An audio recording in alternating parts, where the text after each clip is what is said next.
Je disais que je commençais par remercier, n'est-ce pas, le fond et la précision, n'est-ce pas, de l'exposé de la maman. Mais en fait, moi, j'ai une question plutôt sur l'un des aspects qu'elle a énuméré, notamment la surveillance. Quels sont, quels peuvent être les mécanismes au regard de l'expérience que vous avez, certainement plus accrue que la mienne? Quels sont les mécanismes de surveillance? Par exemple, nous sortons tous les matins, on rentre très tard.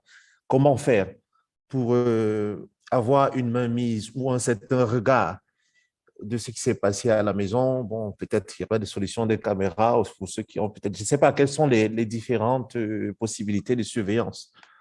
Voilà un peu ma question pour l'instant. Oui, Carlos, ta question est de savoir quels sont les mécanismes de surveillance. Je souhaiterais quand même que lorsque vous posez les questions, que vous nous précisiez un peu quelle est la catégorie d'enfants dont vous parlez. Parce que dans mon exposé tout à l'heure, je vous ai fait savoir qu'en fonction des tranches d'âge, il y a des attitudes et des solutions à adopter. Donc, pour qu'on ne revienne pas sur toutes les catégories d'enfants, maintenant, les solutions que Carlos, tu sollicites, il s'agit de quelle catégorie d'enfants? Est-ce que c'est un bébé? Est-ce que c'est un jeune? Est-ce que c'est des adolescents? Et ce sont des adolescents de la tranche 5 ans à 15 ans pratiquement. OK. Donc, Carlos disait, à défaut des caméras de surveillance. C'est vrai que les caméras de surveillance viennent un peu comme déstabiliser le climat de confiance à la maison.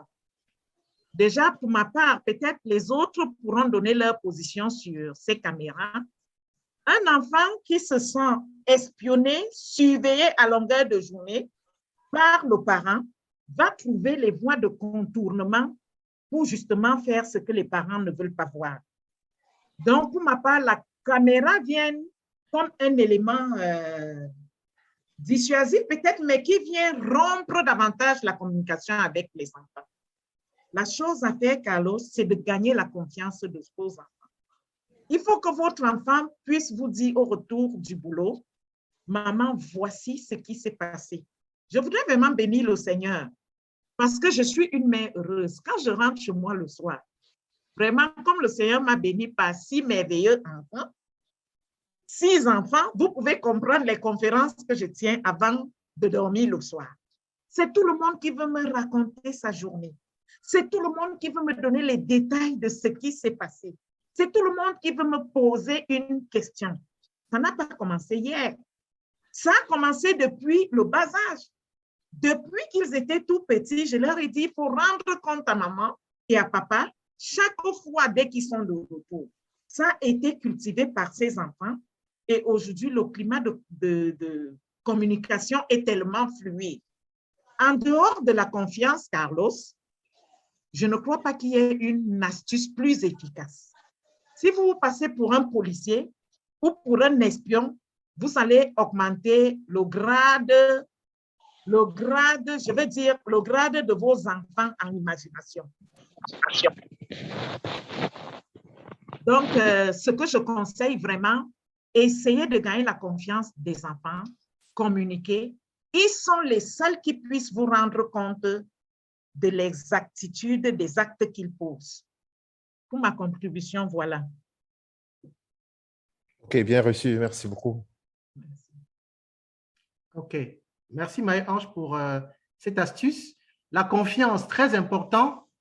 Quand il y a confiance, il y a communication, on peut s'ouvrir. On peut s'ouvrir et ça se bâtit dans le temps. Ça, c'est quelque chose de fondamental que tu as dit. Ce n'est pas du jour au lendemain. Ça se bâtit dans le temps.